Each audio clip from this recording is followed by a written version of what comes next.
Good morning, children. Hope all of you understood the last chapter from the economics, that is money and credit, and all of you complete the notes and learn the topic. Okay. Today we are discussing the new lesson from economics, that is globalization and the Indian economy. What do you mean by globalization? Globalization is the integrating or interconnecting one country with another country through trade, services, transfer of people, culture, etc. All these things we are interconnected with the other nation, that is known as the globalization. But what are the reasons behind it to start this globalization process in the world? So we are discussing in this chapter very detailed. Okay, children. Okay, all of you open your textbook and along with my class, you read the lesson and underline the main points. Globalization and the Indian economy. As a consumer in the world, some of us have a wide choice of goods and services before us. The latest models of digital camera, mobile phones and televisions and made by the leading manufacturers of the world are within our reach. Every season's new models of automobiles can be seen in an Indian roads. Gone are the days when Ambassadors and Fiat were the only cars of Indian roads. Today, Indians are buying cars produced by nearly all the top companies in the world. A similar explosion of brands can be seen of many other goods, from shirts to television to processed fruit juices. That means ഒരു 2 decadesന് മുൻ വരെ, what do you mean by decades? 10 years. 1 decade is equal to 10 years. Okay. 20 yearsന് മുന്നേ വരെയുള്ള കാലഘട്ടങ്ങൾ നമുക്ക് നോക്കിയാൽ നമ്മളുടെ രാജ്യത്തുള്ള പ്രോഡക്റ്റുകൾ മാത്രമായിരുന്നു നമ്മൾ കണ്ടുകൊണ്ടിരുന്നത്. ഇപ്പം അങ്ങനെയല്ല, വേൾഡിൽ എവിടെ പ്രൊഡ്യൂസ് ചെയ്യുന്ന ഒരു ഗുഡ്സ് ആണെങ്കിലും നമ്മളുടെ കയ്യിൽ അത് ഈസിലി ആയിട്ട് നമുക്ക് ആക്സസ് ആകുന്ന ഒരു സിറ്റുവേഷനാണ് നമ്മൾ കാണുന്നത്. അത് എന്തുമായിക്കോട്ടെ, ഓട്ടോമൊബൈൽ ആയിക്കോട്ടെ, ക്ലോത്ത് ആയിക്കോട്ടെ, ഫുഡ് പ്രോഡക്ട്സ് ആയിക്കോട്ടെ, everything we get in near our shops. Okay, so this is the process. എന്താണ് ഇതിനുള്ള കാരണം? എന്തുകൊണ്ടാണ് ഇങ്ങനെ വേൾഡിലുള്ള ഏത് പ്രോഡക്റ്റും ഇത്ര ഈസി ആയിട്ട് നമ്മുടെ കയ്യിൽ എത്താനുള്ള കാരണങ്ങൾ എന്തെല്ലാമാണ്? അതെല്ലാമാണ് നമ്മൾ ഈ ഒരു ചാപ്റ്ററിൽ. അത് ഈ ഗ്ലോബലൈസേഷൻ, ഞാനിപ്പോൾ ആദ്യം പറഞ്ഞ ഗ്ലോബലൈസേഷൻ്റെ പ്രോസസ്സ് കൊണ്ടാണ് അത് സംഭവിച്ചത്. ഗ്ലോബലൈസേഷൻ വന്നതിന് ശേഷം കൂടുതൽ ട്രേഡ് ബാരിയേഴ്സ് ഒക്കെ എടുത്തു കളഞ്ഞു. അതായത് പ്രോഡക്റ്റ് ഇമ്പോർട്ട് ചെയ്യുന്നതിനും എക്സ്പോർട്ട് ചെയ്യുന്നതിനും പണ്ടുണ്ടായിരുന്ന ടാക്സ് ഒക്കെ വളരെയധികം കുറച്ചു, കുറേയധികം അതുപോലെ അവർക്ക് കൺസെഷനൊക്കെ കിട്ടുമായിരുന്നു. അത് അങ്ങനെ കുറേ കാര്യങ്ങളുണ്ട്. നമ്മൾ കൂടുതലായിട്ട് ഡീറ്റെയിൽ ആയിട്ട് ഇനി ഡിസ്കസ് ചെയ്യുന്നുണ്ട്. ഇതെല്ലാം എടുത്തു മാറ്റിയപ്പോൾ വേൾഡിലുള്ള ഏത് പ്രോഡക്റ്റും ഇവിടെ കൊണ്ടുവന്ന് വിൽക്കാമെന്നായി. അതുപോലെ നമ്മളുടെ ഇവിടെയുള്ള പ്രോഡക്റ്റുകൾ നമുക്ക് വേൾഡിലും ഏത് രാജ്യത്ത് കൊണ്ടുപോയും വിൽക്കാമെന്നുള്ളൊരു സിറ്റുവേഷനിലേക്ക് എത്തി. Such wide ranging of choice of goods in our market is relatively recent phenomena. You wouldn't have found such a wide variety of goods in Indian markets even 2 decades back. In a matter of years, our market have been transformed. So അതിൻ്റെ അർത്ഥം എന്ന് പറഞ്ഞാൽ, ഇങ്ങനെ കിട്ടാൻ തുടങ്ങിയതിൻ്റെ അർത്ഥം എന്ന് പറഞ്ഞാൽ എന്താണ്?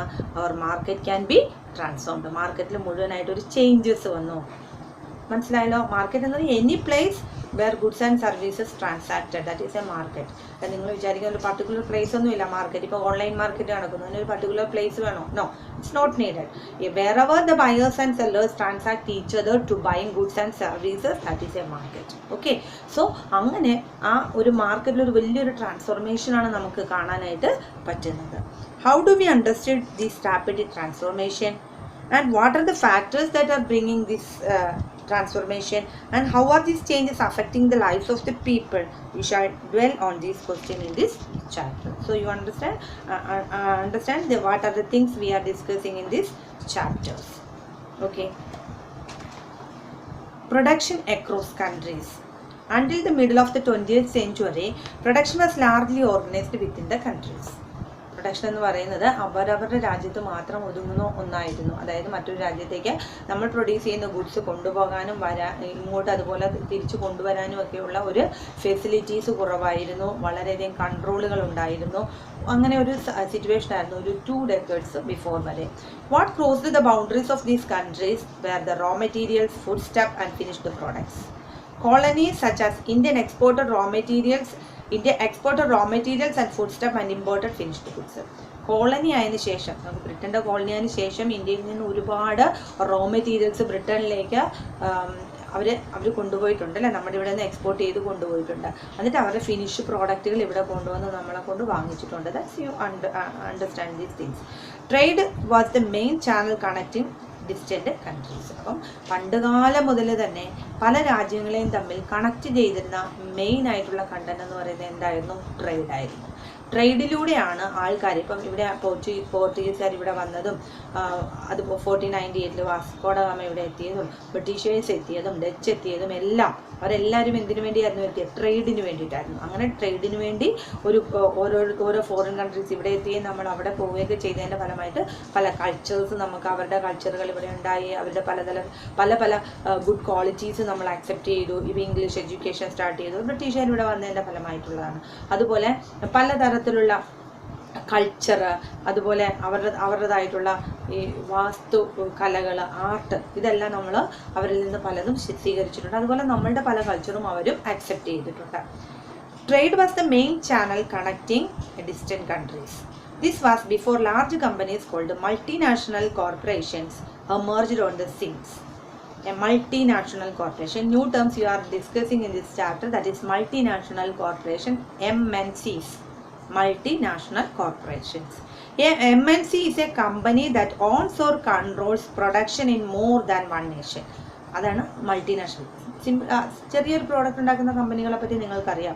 അത് ചിലപ്പോൾ ഒരു സ്മോൾ സ്കെയിൽ യൂണിറ്റ് ആവാം, അല്ലെങ്കിൽ ലാർജ് സ്കെയിൽ ഇന്ത്യയിൽ മുഴുവൻ അവരുടെ പ്രോഡക്റ്റുകൾ അവർ ഡിസ്ട്രിബ്യൂട്ട് ചെയ്യുന്നുണ്ടാവാം. പക്ഷെ മൾട്ടിനാഷണൽ കമ്പനി എന്ന് പറഞ്ഞാൽ അവർക്ക് പല രാജ്യങ്ങളിലും അവരുടെ ബ്രാഞ്ചസ് കാണും, അവരുടെ ഫാക്ടറീസ് കാണും, അവരവിടെ നിന്ന് പ്രോഡക്റ്റുകളൊക്കെ പ്രൊഡ്യൂസ് ചെയ്ത് പല സ്ഥലങ്ങളിലേക്കും ഡിസ്ട്രിബ്യൂട്ട് ചെയ്യും. ഇതിപ്പം ഒരു ഇന്ത്യൻ കമ്പനി ആവാം, ഇന്ത്യൻ കമ്പനി ഫോറിൻ കൺട്രീസിലും അവരുടെ കമ്പനികൾ സ്റ്റാർട്ട് ചെയ്യുകയും അവിടെ ഗുഡ്സുകൾ പ്രൊഡ്യൂസ് ചെയ്യുകയും ചെയ്യും. അതാണ് മൾട്ടിനാഷണൽ കമ്പനീസ് എന്ന് പറയുന്നത്. ഈ പെപ്സി, കൊക്കോകോള പോലെയുള്ള കമ്പനീസൊക്കെ ഒരുപാട് ഫോറിൻ കമ്പനീസാണ്. ഇപ്പം നമ്മുടെ ഇവിടെ ആണെങ്കിൽ ഒത്തിരി ഫോറിൻ കമ്പനീസ് സ്റ്റാർട്ട് ചെയ്തിട്ടുണ്ട്. ഇന്ത്യയുടെ അല്ലാത്ത ഒത്തിരി ഫോറിൻ കമ്പനീസ് സ്റ്റാർട്ട് ചെയ്തിട്ടുണ്ട് ആഫ്റ്റർ ദ ഗ്ലോബലൈസേഷൻ വന്നതിന് ശേഷമാണ് കേട്ടോ. 1951 ന്യൂ എക്കണോമിക് പോളിസി വന്നതിന് ശേഷമാണ് ഇതുപോലെയുള്ള മൾട്ടിനാഷണൽ കമ്പനീസ് നമ്മുടെ രാജ്യത്ത് വന്ന് ഇതുപോലെയുള്ള വലിയ കമ്പനികളൊക്കെ സ്ഥാപിക്കാനായിട്ട് തുടങ്ങിയത്. അതുപോലെ IT മേഖലകളിലൊക്കെ ഒരുപാട് ജോബ് ഓപ്പർച്യൂണിറ്റി നമുക്ക് കിട്ടുന്നുണ്ട്. ഇന്ത്യയെ സംബന്ധിച്ചിടത്തോളം ഇതൊരു ലേബർ ഇൻറ്റൻസീവ് കൺട്രിയാണ്, നിങ്ങൾക്കറിയാമല്ലോ അല്ലേ. ഇവിടെ ലേബേഴ്സ് കൂടുതലുള്ളതാണ്, പക്ഷേ നമുക്കിവിടെ എന്ത് കുറവാണ്? എംപ്ലോയ്മെൻറ്റ് ഓപ്പർച്യൂണിറ്റീസ് കുറവാണ്. അപ്പോൾ ഇതുപോലെയുള്ള മൾട്ടിനാഷണൽ കമ്പനീസിന് ഒരു ചാൻസ് കൊടുക്കുകയാണെങ്കിൽ they will start their companies in അവർ കൺട്രി. അവർ people get a chance to join in that company as an employer. We get an employment opportunities, high income, and along with that other facilities also we get from this company. So our government also allotted some companies to start their manufacturing unit in our nation. അങ്ങനെ തുടങ്ങിയ ഒരുപാട് കമ്പനികൾ നമുക്കിവിടെ ഉണ്ട്. അത് എല്ലാ മേഖലകളിലും. ഇപ്പം ഒരു ഫാക്ടറി തുടങ്ങുക അല്ലെങ്കിൽ ഒരു കമ്പനി തുടങ്ങുക എന്ന് പറയുമ്പോൾ അത് ഒരു കാര്യത്തിന് മാത്രമല്ല, ഒരു പ്രൊഡക്ഷൻ ഉണ്ടാക്കുക എന്ന് മാത്രമല്ല, അത് ഒരുപാട് തരത്തിലുള്ള ഡെവലപ്മെൻറ്റിലേക്ക് അത് വഴിതെളിക്കുന്നത്. ഇപ്പം നമുക്കറിയാം, ഇപ്പം തിരുവനന്തപുരത്തൊക്കെ ഉള്ള ഇൻഫോ പാർക്ക് പോലെയുള്ള കമ്പനികൾ, അത് ഫോറിൻ കമ്പനീസിൻ്റെ വർക്കുകളാണ് അവിടെ നടക്കുന്നത്. അത് അവിടെ സ്റ്റാർട്ട് ചെയ്യുമ്പോൾ ഒരുപാട് തൊഴിലവസരങ്ങൾ ഉണ്ടാകുന്നുണ്ട്. അതിനോടൊപ്പം അതിൻ്റെ ഒരു ലൊക്കാലിറ്റിയിലെ ഡെവലപ്മെൻ്റ് ഒന്ന് ആലോചിച്ച് നോക്കുക. അവിടെ പുതിയ പുതിയ ഹോസ്പിറ്റലുകൾ വരുന്നു, അതുപോലെ ആൾക്കാർക്ക് താമസിക്കാനുള്ള പുതിയ ഹോട്ടലുകൾ വരുന്നു. അതിൻ്റെ ചുറ്റുപാട് മുഴുവൻ ഒരു ഡെവലപ്ഡ് ഏരിയ ആയിട്ട് മാറുകയാണ് ചെയ്യുന്നത് അല്ലേ. ഒരുപാട് പേർക്ക് തൊഴിലവസരങ്ങൾ ഒരു ഡയറക്റ്റായിട്ട് അവിടെ അല്ലെങ്കിൽ പോലും അതിന് അറൗണ്ട് ആയിട്ടുള്ള സറൗണ്ടിങ്സും കൂടി ഒരു ഡെവലപ്മെൻറ്റ് ആകുന്ന ഒരു സിറ്റുവേഷൻ നമുക്ക് കാണാനായിട്ട് സാധിക്കും. അപ്പോൾ അവർക്ക് കൂടെ ഒരു ചാൻസ് കൊടുത്താൽ. പക്ഷെ അതുകൊണ്ട് ഒരുപാട് പ്രോബ്ലം ഉണ്ട്. നമ്മളുടെ ഇന്ത്യൻ പ്രോഡക്ട്സിൻ്റെ ഡിമാൻഡ് കുറയുന്നതിനൊരു കാരണമാകുന്നുണ്ട്. പക്ഷേ നമ്മുടെ ഒരു സിറ്റുവേഷൻ അനുസരിച്ച് ഇപ്പോൾ ഗ്ലോബലൈസേഷൻ വന്നതിന് ശേഷം അത് എല്ലാ കൺട്രീസും അത് ഓപ്പൺ ആക്കി കൊടുത്തിട്ടുണ്ട്. അതുകൊണ്ട് തന്നെ ഫ്രീ ആയിട്ട് റോ മെറ്റീരിയൽ, ഫ്രീ മീൻസ് എല്ലാം അങ്ങ് ഫ്രീ ആക്കി കൊടുത്തു എന്നല്ല എൻ്റെ അർത്ഥം, ലിബറലൈസ് ചെയ്ത് കൊടുത്തു.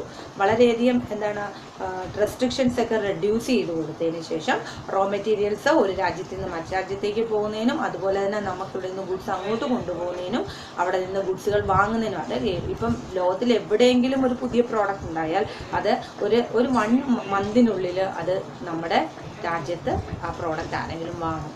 അത്ര പ്രത്യേകിച്ച് കേരളത്തിൽ ഇതൊരു കൺസ്യൂമർ സ്റ്റേറ്റാണ്. കൂടുതലും വാങ്ങിക്കൂട്ടുക എന്നുള്ളതാണ്. ഇപ്പം കേരളത്തിൽ അത് ഒരാളുടെ കയ്യിലെങ്കിലും ആ പ്രോഡക്റ്റ് കാണും. അപ്പോൾ അതങ്ങനെ കിട്ടാനുള്ള ചാൻസ് എന്താണ്? ഇങ്ങോട്ട് അത് കൊണ്ടുവരാൻ എന്തെങ്കിലും റെസ്ട്രിക്ഷൻസ് ഉണ്ട്? റെസ്ട്രിക്ഷൻസ് ഉണ്ടെങ്കിലും വളരെ റെഡ്യൂസ് ആയിട്ടുള്ള അത് റെസ്ട്രിക്ഷൻസ് ഒക്കെ റെഡ്യൂസ് ചെയ്തിരിക്കുന്നുണ്ട്. Easily it will be available in our place. Okay, so a multinational company is control production in more than one nation. Understand? ഒരു രാജ്യത്തല്ല അവരുടെ കൺട്രോൾ പ്രൊഡക്ഷൻ ഉള്ളത്, പല രാജ്യങ്ങളിൽ അവർ പ്രൊഡക്ഷൻ കൺട്രോൾ ചെയ്യുന്നുണ്ട്. MNC setup office and factories for production region where they can get cheap labour and other resources. അവർക്ക് എവിടെയാണോ ചീപ്പ് ലേബേഴ്സ്, ഇവിടെ ലേബേഴ്സ് കൂടുതലായതുകൊണ്ട് കുറഞ്ഞ സാലറിയിൽ അവർക്ക് കൂടുതൽ ആൾക്കാർ കിട്ടും. അതേസമയം ഇപ്പോൾ നമ്മളിപ്പോൾ ഞാൻ നേരത്തെ പറഞ്ഞ ഇൻഫോ പാർക്കിൽ ഇപ്പോൾ ജോലി ചെയ്യുന്നു ആൾക്കാർ, ടെക്നോ പാർക്കിൽ ജോലി ചെയ്യുന്നു. ടെക്നോ പാർക്ക്, ട്രിവാൻഡ്രത്ത് ടെക്നോ പാർക്കുണ്ട്, എറണാകുളത്ത് ഇൻഫോ പാർക്കുണ്ട്. ഇവിടെയൊക്കെ ആൾക്കാർ ജോലി ചെയ്യുമ്പോൾ, IT ഫീൽഡിൽ ജോലി ചെയ്യുമ്പോൾ അവർക്ക് നമ്മുടെ പ്രദേശത്ത് കിട്ടുന്ന സാലറിയെ വെച്ച് ചിലപ്പോൾ 1 lakh rupees 2 lakh rupees ഒക്കെ അവർക്ക് സാലറി കിട്ടുന്നുണ്ടായിരിക്കാം. ഫോറിൻ കമ്പനീസിൻ്റെ വർക്കാണ് അവർ ചെയ്തു കൊടുക്കുന്നത്. ബട്ട് ഈ സെയിം പേഴ്സണെ അവരുടെ രാജ്യത്ത് കൊണ്ടുപോയാണ് അവർ ഈ ജോലി ചെയ്യിക്കുന്നെങ്കിൽ ഇതിൻ്റെ ഒരു 4 ഇരട്ടിയോ 5 ഇരട്ടിയോ ശമ്പളം അവർ കൊടുക്കേണ്ടതായിട്ട് വരും. അപ്പോൾ അവർക്ക് എന്താണ് പ്രോഫിറ്റ്? നല്ല വാല്യൂബിൾ ആയിട്ടുള്ള ലേബറിന് ചീപ്പ് റേറ്റിൽ ഇവിടെ അവൈലബിൾ ആയിട്ട് കിട്ടുന്നു. അവരുടെ കമ്പനിയിലെ വർക്കുകളെല്ലാം സ്മൂത്തായിട്ട് നടക്കുന്നു. അപ്പോൾ കുറച്ച് ഇൻകത്തിൽ കൂടുതൽ വർക്കുകൾ നടത്താനായിട്ട് അവർക്ക് MNCസിന് കൊണ്ട് സാധിക്കുന്നു. അതുകൊണ്ട് തന്നെ MNCs കൂടുതലും ഇതുപോലെയുള്ള പ്രദേശങ്ങളിൽ ചീപ്പ് ലേബറും അതുപോലെ റോ മെറ്റീരിയൽസ് ഈസിലി ആയിട്ട് കിട്ടുന്ന പ്രദേശങ്ങളിലാണ് കൂടുതലായിട്ട് അവരുടെ കമ്പനികൾ സ്റ്റാർട്ട് ചെയ്യുന്നത്. This is done so that the cost of production is low and the MNCs can earn greater profit. So why they started their production in this type of place where the laborers get in cheaply and the raw materials get very easily. So because the cost of production is low and the MNCs can earn greater profit. Understood? Okay. So എന്തുകൊണ്ടെന്ന് വെച്ചാൽ അവർക്ക് cost of production, അവരുടെ പ്രൊഡക്ഷൻ്റെ ചിലവ് കുറവാണ്. Raw materials വാങ്ങിക്കുന്ന labours കൊടുക്കുന്നതൊക്കെ ചിലവ് കുറവാണ്. പക്ഷേ maximum profit they can earn from these places. So that's why the MNC started companies in these type of area. Labour intensive ആയിട്ടുള്ള സ്ഥലങ്ങളിലും റോ മെറ്റീരിയൽസ് കൂടുതൽ അവൈലബിൾ ആയിട്ടുള്ള സ്ഥലങ്ങളിലുമാണ് MNCs മൾട്ടിനാഷണൽ കമ്പനീസ് അവരുടെ ഫാക്ടറികൾ സ്റ്റാർട്ട് ചെയ്യുന്നത്. Consider the following example. A large MNC is producing industrial equipment, designs its product in research center in United States and then has the components manufactured in China. These are then shipped at Mexico and Eastern Europe where the products are assembled and the finished products are sold all over the world. Meanwhile, the company's consumer care is carried out through call centers located in India. So ഒരു പ്രൊഡക്ഷൻ്റെ യൂണിറ്റാണ് പറഞ്ഞിരിക്കുന്നത്. പക്ഷേ അതിന് പല ഇപ്പോൾ cost of പ്രൊഡക്ഷൻ്റെ കാര്യം നമ്മൾ പറഞ്ഞു. ഇപ്പോൾ ഒരു കാർ, ഒരു ഓട്ടോമൊബൈലിൻ്റെ വർക്കാണ് നോക്കുക. അതിൻ്റെ പല പാർട്സുകളും അതിൻ്റെ റോ മെറ്റീരിയൽസ് ചീപ്പായിട്ട് അവൈലബിൾ ആയിട്ടുള്ളതും അതുപോലെ ലേബേഴ്സ് ലെസ് കോസ്റ്റിൽ കിട്ടുന്ന സ്ഥലങ്ങളിൽ നിന്നാണ് അവരത് പ്രൊഡ്യൂസ് ചെയ്യുന്നത്. ഇവിടെ പറഞ്ഞിരിക്കുന്ന എക്സാമ്പിൾ ഡിസൈൻ ചെയ്തിരിക്കുന്നത് യുണൈറ്റഡ് സ്റ്റേറ്റ്സിൽ നിന്നാണ്. അതുപോലെ മാനുഫാക്ചർഡ് ഇൻ ചൈനയിൽ കോസ്റ്റ് ഓഫ് പ്രൊഡക്ഷൻ കുറവായതുകൊണ്ട് it is manufactured in China. These are then shipped to Mexico and Eastern Europe. അത് പിന്നെ എവിടേക്കാണ് പോയിരിക്കുന്നത്? മെക്സിക്കോയിലും ഈസ്റ്റേൺ യൂറോപ്പിലേക്കും അത് ഷിപ്പ് ചെയ്തിരിക്കുന്നു. And finished products are sold all over the world. Finished product ഈ world മുഴുവൻ അതിൻ്റെ വിൽക്കുകയും ചെയ്യുന്നു. And meanwhile, the company's customer care is carried out through call centers located in India. അതിൻ്റെ കസ്റ്റമേഴ്സ് കെയർ വർക്ക് ചെയ്യുന്നത് ഇന്ത്യയിൽ.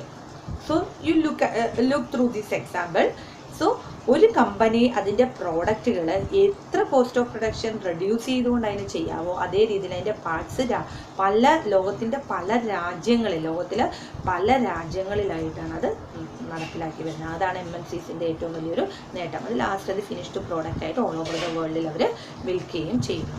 In this example, the MNC is not only selling its finished products globally, but more important, the goods and services are produced globally. ഇവിടെ എന്താ ചെയ്തിരിക്കുന്നത്? MNC is not only selling its finished products. Our finished products എല്ലായിടം വിൽക്കുക മാത്രമല്ല ചെയ്യുന്നത്, goods and services are produced globally. ഇത് produce ചെയ്തത് ഈ ഗ്ലോബലിയാണ്. Globally എന്ന് പറഞ്ഞാൽ ലോകത്ത് പല ഭാഗത്ത് നിന്നാണ് ഇതിൻ്റെ പല പാർട്സുകൾ അവർ പ്രൊഡ്യൂസ് ചെയ്തിരിക്കുന്നത്. As A result production is organised in increasingly complex way. Simple way ആണോ ഒരു ഫാക്ടറിയിൽ അതിൻ്റെ സ്റ്റാർട്ടിങ് തൊട്ട് എൻഡിങ് വരെയുള്ള പ്രോഡക്റ്റ് ഫിനിഷ് ചെയ്ത് പോവുകയാണോ? അല്ല, ഇറ്റ്സ് എ കോംപ്ലക്സ് വേ. MNCസിൻ്റെ പ്രൊഡക്ഷൻ എന്ന് പറഞ്ഞാൽ കോംപ്ലക്സ് വേ ആണ്. അതിൻ്റെ പല കാര്യങ്ങളും പല രാജ്യങ്ങളിൽ പല സ്ഥലങ്ങളിലായിട്ടാണ് അത് പ്രൊഡ്യൂസ് ചെയ്യുന്നത്. The production process is divided into small parts and spread out across the globe. Understand? The production parts are spread out across the world.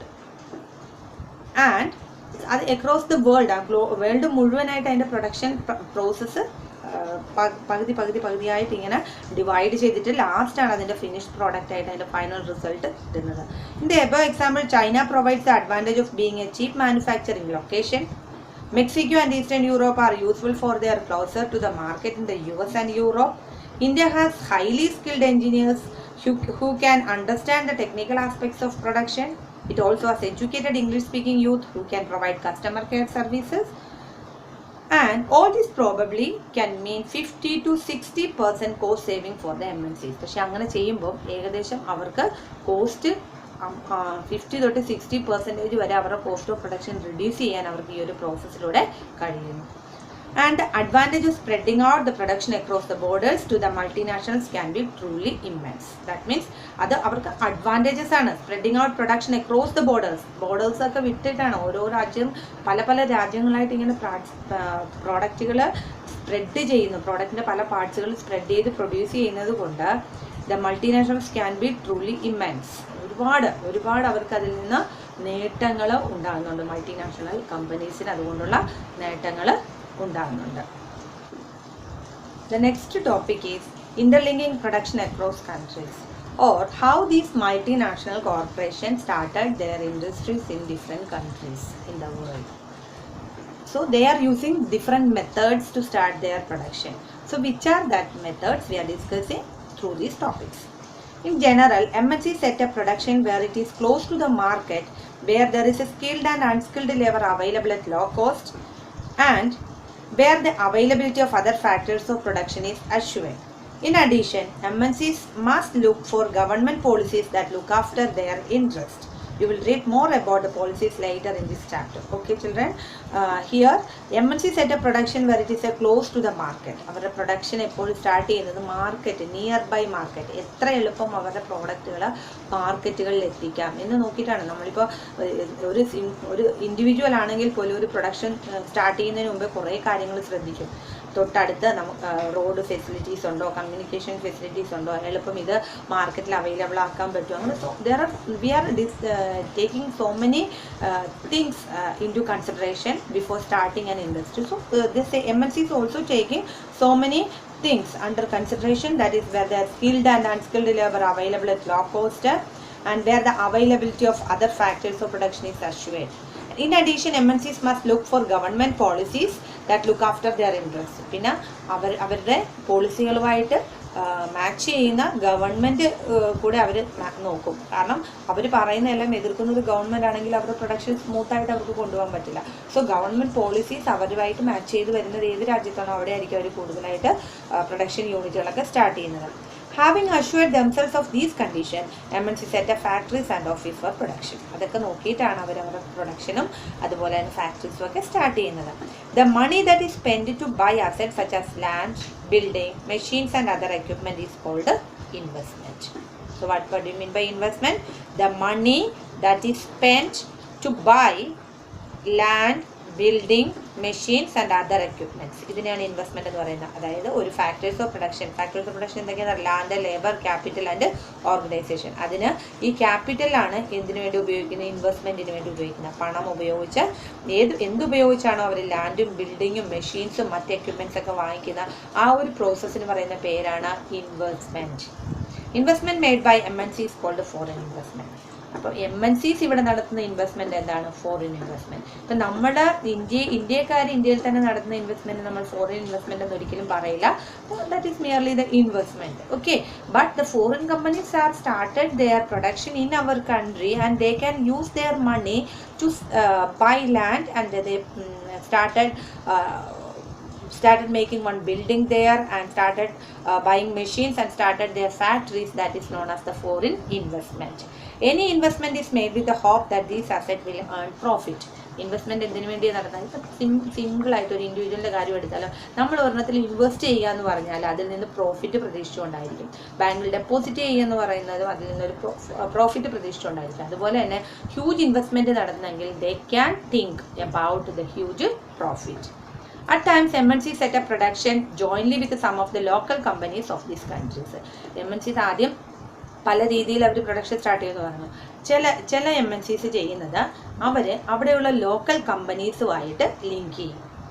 Local കമ്പനീസുമായിട്ട് join ചെയ്തിട്ട് അവരുടെ പ്രൊഡക്ഷൻ തുടങ്ങും. ഇപ്പോൾ ലോക്കൽ കമ്പനീസിൻ്റെ പ്രൊഡക്ഷൻ ഓൾറെഡി ആ മാർക്കറ്റിൽ, ഇപ്പോൾ ഇന്ത്യയിലുള്ള ഒരു കമ്പനി ആണെങ്കിൽ അവരുടെ പ്രോഡക്റ്റ് ഓൾറെഡി ആ ഇന്ത്യൻ മാർക്കറ്റിൽ അവൈലബിൾ ആയിരിക്കും. അതിനോടൊപ്പം ഇവരുടെ ഇൻവെസ്റ്റ്മെൻറ്റ് കൂടെ ആഡ് ചെയ്യുമ്പോൾ കുറച്ചുകൂടെ നല്ല ക്വാളിറ്റിയുള്ള, കുറച്ചുകൂടെ ലാർജ് സ്കെയിലിൽ ആ പ്രൊഡക്ഷൻ ആ മാർക്കറ്റിൽ എത്തിക്കാനായിട്ട് പറ്റും. അപ്പോൾ already the people know the product and along with that they can get the more variety choices of the same product. മനസ്സിലായോ? അത് അതിൻ്റെ ഹ്യൂജ് എമൗണ്ട്. അപ്പോൾ അത് ആൾക്കാർ ഒന്നുകൂടെ അക്സെപ്റ്റ് ചെയ്യും. അപ്പോൾ പെട്ടെന്ന് തന്നെ ഈ MNCസിന് മാർക്കറ്റ് പിടിച്ചെടുക്കാനായിട്ട് പറ്റും. നിലവിലുള്ള ലോക്കൽ കമ്പനീസുമായിട്ട് ലിങ്ക് ചേർന്നുകൊണ്ട് അവരുടെ ഇൻവെസ്റ്റ്മെൻറ്റ് നടത്തി കഴിഞ്ഞാൽ പെട്ടെന്ന് തന്നെ അവർക്ക് ലോക്കൽ മാർക്കറ്റുകൾ പിടിച്ചെടുക്കാനായിട്ട് പറ്റും. The benefit to the local company of such joint production is twofold. First, MNCs can provide money for additional investment. അപ്പം ഇത് ഞാൻ നേരത്തെ പറഞ്ഞത് MNCസിൻ്റെ നേട്ടമാണ്. അവർക്ക് പെട്ടെന്ന് തന്നെ ലോക്കൽ മാർക്കറ്റിൽ അവർക്ക് ഡിമാൻഡ് പിടിച്ചെടുക്കാൻ പറ്റും. പക്ഷെ ഇതുകൊണ്ട് എന്താണ് ലോക്കൽ കമ്പനീസിൻ്റെ നേട്ടം? അവർ ചെറിയ ഇൻവെസ്റ്റ്മെൻറ്റ് നടത്തിയിരിക്കുന്ന അവരുടെ അത്ര എമൗണ്ട് ഉള്ളത് കൊണ്ടാണ്. അപ്പോൾ ഇവർ കൊണ്ടൊന്ന് ഹ്യൂജ് എമൗണ്ട് ഇൻവെസ്റ്റ് ചെയ്യാനായിട്ട് ഈ ലോക്കൽ കമ്പനീസിന് കൊടുക്കുകയാണ്, അവരുമായിട്ട് പാർട്ട്ണർഷിപ്പ് ചേർന്നിട്ട്. അപ്പോൾ അതുകൊണ്ട് ഈ local companies get a chance to money for additional investment and like buying new machine for faster production. Second, MNCs must bring with them the latest technology for production. Foreign ടെക്നോളജീസും കൂടെ available. ഇപ്പോൾ നമ്മൾ Indian ടെക്നോളജിയൊക്കെ വെച്ച് production നടത്തിക്കൊണ്ടിരിക്കുമ്പോൾ അതിൽ നിന്നുള്ള returns ഒക്കെ കുറവായിരിക്കുന്ന സമയത്താണ് ഒരു MNCs വന്ന് അവരുടെ ഹ്യൂജ് എമൗണ്ട് നമുക്ക് ഇൻവെസ്റ്റ് ചെയ്യാൻ തരാമെന്ന് പറയുന്നു. അതിൻ്റെ പ്രോഫിറ്റിൻ്റെ ഒരു പങ്ക് അവർക്ക് കൊടുത്താൽ മതി. അതുപോലെ തന്നെ ന്യൂ ടെക്നോളജി അവർ നമ്മളെ പഠിപ്പിച്ച് തരുമ്പോൾ we can join along with that MNCs and produce more and more goods, variety of goods through this variety of goods they can produce in a cheap price and they can sell more goods in the market. This is one way the MNC started their product. How? They joined with a local company and give money to them for huge investment and also the new technology they can share with that local companies and started the production. But the most common route for MNCs investment is to buy up local companies and then to expand production. Second way, രണ്ടാമത് എങ്ങനെയാണ് MNCs അവരുടെ production start ചെയ്യുന്നതെന്ന് വെച്ചാൽ അവർ ചില local companies അങ്ങ് വാങ്ങും. Local companies ഇപ്പോൾ നഷ്ടത്തിൽ തുടരുന്നതോ അല്ലെങ്കിൽ അത് വിൽക്കാനായിട്ടുള്ള കമ്പനീസൊക്കെ ആയിരിക്കും. അത് അവർ മൊത്തത്തിലേക്ക് ഭയങ്കരമായിട്ട് അവർ പ്രതീക്ഷിക്കുന്നതിനേക്കാൾ കൂടുതലായിട്ടുള്ളൊരു ഇൻകം കൊടുത്തിട്ട് ആ കമ്പനീസ് അവരിങ്ങനെ വാങ്ങും. നിങ്ങൾ കണ്ടിട്ടുണ്ടായിരിക്കും, രണ്ട് കമ്പനികൾ ഇന്റർലിങ്ക് ചെയ്യുന്നതൊക്കെ നിങ്ങൾ കണ്ടിട്ടുണ്ടായിരിക്കും അല്ലേ? MNCs with a huge wealth can quite easily do so. To take an example, Cargill Food, a very large American MNCs. Cargill Food എന്ന് പറഞ്ഞാൽ ഫുഡ് പ്രോഡക്റ്റിൻ്റെ വലിയൊരു അമേരിക്കൻ കമ്പനിയാണ്, MNC ആണ്. മൾട്ടിനാഷണൽ അമേരിക്ക ബേസുള്ള മൾട്ടിനാഷണൽ കോർപ്പറേഷനാണ് Cargill Food. Parak Food had built a large marketing network in various parts of India where its brand was well reputed. Also, Parak Food had 4 oil refineries whose control has now shifted to Cargill. Cargill is now the largest producer of edible oil in India with a capacity to make 5 million pouch daily. അപ്പോൾ നേരത്തെ പറഞ്ഞത് ഓയിലാണ്, food ഓയിലാണ്, ഫുഡിന് നമ്മൾ ഉപയോഗിക്കുന്ന ഓയിലാണ്. അതിനകത്ത് ഓയിൽ അവർക്ക് സ്വന്തമായിട്ട് റിഫൈനറീസ് ഒക്കെ ഉള്ളൊരു കമ്പനി ആയിരുന്നു ഈ പറഞ്ഞ പാരക് food.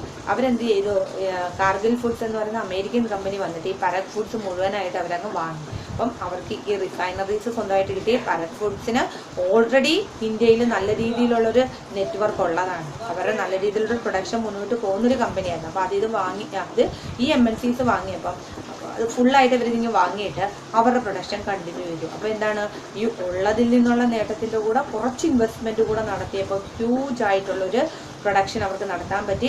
That is capacity to make 5 million pouch daily. Pouch അറിയാമല്ലോ, നമ്മുടെ 1 liter ഓയിലൊക്കെ വരുന്നുള്ള ഒരു പൗച്ച് അറിയത്തില്ലേ, ഹാഫ് ലിറ്ററിൻ്റെ.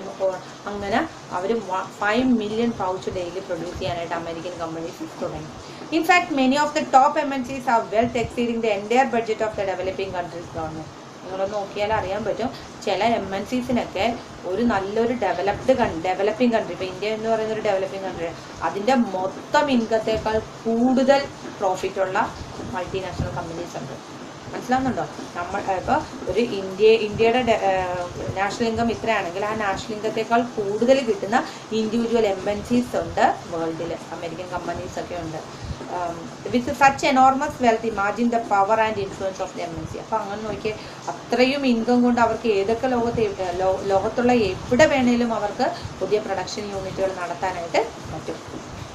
There is another way in which MNCs control production.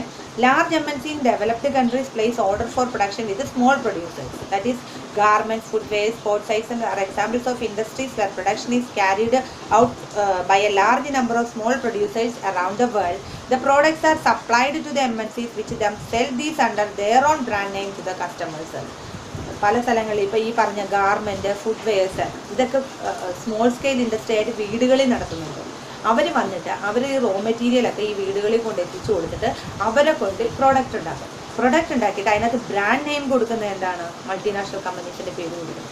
നോക്ക്, എഡിഡാസ് എന്നൊക്കെ പറയുന്ന കമ്പനികൾ അല്ലേ, അത് ഇന്ത്യൻ കമ്പനിയാണ്. പക്ഷേ അതിൽ അങ്ങനെയുള്ള ഇപ്പോൾ ഫുട്വെയർസ് ഒക്കെ പ്രൊഡ്യൂസ് ചെയ്തിട്ട് നമ്മളിപ്പോൾ ബ്രാൻഡഡ് പ്രോഡക്റ്റുകൾ മാത്രം ഉപയോഗിക്കുന്ന ആൾക്കാരുണ്ട് അല്ലേ. ആ ബ്രാൻഡഡ് പ്രോഡക്റ്റുകൾ പക്ഷേ ഉണ്ടാക്കുന്ന ചിലപ്പോൾ ഇതുപോലെയുള്ള ഒരു വീടുകളിലോ ചെറിയ കുടിലുകളിലോ കുടിൽ വ്യവസായം പോലെ ആയിരിക്കും. പക്ഷേ അതെല്ലാം ആരെടുക്കും? അതിന് വേണ്ട ഇൻവെസ്റ്റ്മെൻറ്റുകളും റോ മെറ്റീരിയൽസും ഒക്കെ കൊണ്ട് എത്തിച്ചു കൊടുക്കുന്ന MNCs ആയിരിക്കും. എന്നിട്ട് അവർ ഈ പ്രോഡക്റ്റ് മുഴുവനായിട്ട് എടുത്തിട്ട് അവരുടെ ബ്രാൻഡിൽ, അവരുടെ ബ്രാൻഡ് നെയിം ഉപയോഗിച്ച് അവർ മാർക്കറ്റിൽ അത് വിൽക്കും. അങ്ങനെയും MNCs വലിയ രീതിയിലുള്ള ഒരു പ്രോഫിറ്റ് നേടിയെടുക്കാറുണ്ട്. These large MNCs have a tremendous power to determine price, quality, delivery and labor condition for these distant producers. പക്ഷേ അവർ അങ്ങനെ ആ സ്മോൾ സ്കെയിൽ ഇൻഡസ്ട്രീസ്ക്ക് അവരുടെ ഓർഡർ കൊടുക്കണമെങ്കിൽ, വലിയ MNCസിൻ്റെ ഓർഡർ കൊടുക്കണമെങ്കിൽ അവർ പറയുന്ന ക്വാളിറ്റി ഉണ്ടായിരിക്കണം, അവർ പറയുന്ന സമയത്ത് അത് ഡെലിവറി ചെയ്ത് കൊടുക്കാനായിട്ട് അവർക്ക് പറ്റണം. ആൻഡ് ലേബർ കണ്ടീഷൻസ് എങ്ങനെയായിരിക്കണം, അവർ പ്രൈസ് തീരുമാനിക്കുന്നത് ഇവർ അക്സെപ്റ്റ് ചെയ്യേണ്ടി വരും. അങ്ങനെയാണ് അവർ പ്രൊഡ്യൂസ് ഈ സ്മോൾ സ്കെയിൽ നിന്ന് അവർ പ്രൊഡക്ഷൻ ഉണ്ടാക്കി മാർക്കറ്റുകളിൽ എത്തിക്കുന്നത്. Thus we see that there are a variety of ways in which MNCs are spreading their productions and interacting with the local producers in various countries across the globe. We are discussing the 3 ways. First, local companies-ആയിട്ട് link ചേർന്നുകൊണ്ട് അവർ production start ചെയ്തു. ചില local companies അവർ മുഴുവനായിട്ട് വാങ്ങിക്കൊണ്ട് അവരുടെ production continue ചെയ്യും. Next one എന്തായിരുന്നു third പറഞ്ഞത്? Yes, small scale പ്രൊഡ്യൂസേഴ്സിന് അവർക്ക് ആവശ്യമായിട്ടുള്ള റോ മെറ്റീരിയൽസ് ഇതൊക്കെ എത്തിച്ചു കൊടുത്തുകൊണ്ട് ഇവർ തീരുമാനിക്കുന്ന പ്രൈസിൽ ഇവർ പറയുന്ന സമയത്ത് അത് ഡെലിവറി ചെയ്യിച്ച ക്വാളിറ്റിയിൽ പ്രോഡക്റ്റ് ഉണ്ടാക്കി അതിന് ഇവരുടെ ബ്രാൻഡ് നെയിം കൊടുത്ത് അവർ മാർക്കറ്റിൽ എത്തിക്കുന്നത്. ഇങ്ങനെയാണ് മൾട്ടിനാഷണൽ കമ്പനീസ് അവരുടെ പ്രൊഡക്ഷൻ വർദ്ധിപ്പിക്കുന്നതും പ്രോഫിറ്റ് മാക്സിമൈസ് ചെയ്യുന്നതും. By setting up partnership with local companies. ആദ്യത്തെ എന്തായിരുന്നു? By setting up the partnership with local companies, by using the local companies for supplies, by closely competing with the local companies or buying them up. MNCs are exerting a strong influence on production on these distant location. As a result, production in these widely dispersed location is getting interlinked. അങ്ങനെ വരുമ്പോൾ എന്താണ്? പല സ്ഥലങ്ങളിലെ production തമ്മിൽ interlink ചെയ്തുകൊണ്ട് maximum production അവർക്ക് ചെയ്യാൻ പറ്റുന്നു, മാക്സിമം പ്രോഡക്റ്റ് ഈ MNCസിന് അറ്റൈൻ ചെയ്യാൻ പറ്റുന്നു. ഇപ്പോൾ MNCസിൻ്റെയൊക്കെ ഓർഡർ കിട്ടുക എന്ന് പറഞ്ഞാൽ ഈ സ്മോൾ സ്കെയിൽ ഇൻഡസ്ട്രീസിലൊക്കെ എപ്പോഴും ഡിമാൻഡ് കിട്ടുന്ന ഒരു സിറ്റുവേഷൻ. അവർ മാർക്കറ്റിലെങ്ങും പോകണ്ട, അതിൻ്റെ വിൽക്കാനും ഒന്നും പോകേണ്ട കാര്യമില്ല. ഇവർ പറയുന്ന സമയത്ത് ഈ MNCസിന് അവരുടെ പ്രൊഡക്റ്റ് എത്തിച്ചു കൊടുത്താൽ മാത്രം മതിയാവും. അപ്പോൾ ഡെയിലി അവർക്ക് ഇൻകം ഉണ്ടാകും. കുറഞ്ഞ ഇൻകമേ ഉണ്ടായിരിക്കും, പക്ഷെ അത് ഇവരുടെ ബ്രാൻഡ് നെയിം ഉപയോഗിച്ച് ഹൈ പ്രൈസിൽ MNCs മാർക്കറ്റിൽ അത് വിൽക്കുന്നു. അപ്പോൾ റെഗുലറായിട്ട് ഇൻകം കിട്ടുന്നത് കൊണ്ട് സ്മോൾ സ്കെയിൽ പ്രൊഡ്യൂസേഴ്സിനും അത് വളരെ ഒരു ഹെൽപ്പായിരിക്കും. ഇതാണ് MNCs വേൾഡ് മുഴുവൻ ഉള്ള പ്രദേശങ്ങളെ ട്രേഡിലൂടെ ഇന്റർലിങ്ക് ചെയ്യുന്ന process. Okay, the next we will discuss in the next class. Children, read the text. Along with my class, you read the text thoroughly and underline each and every point. Okay, thank you children. Have a nice day.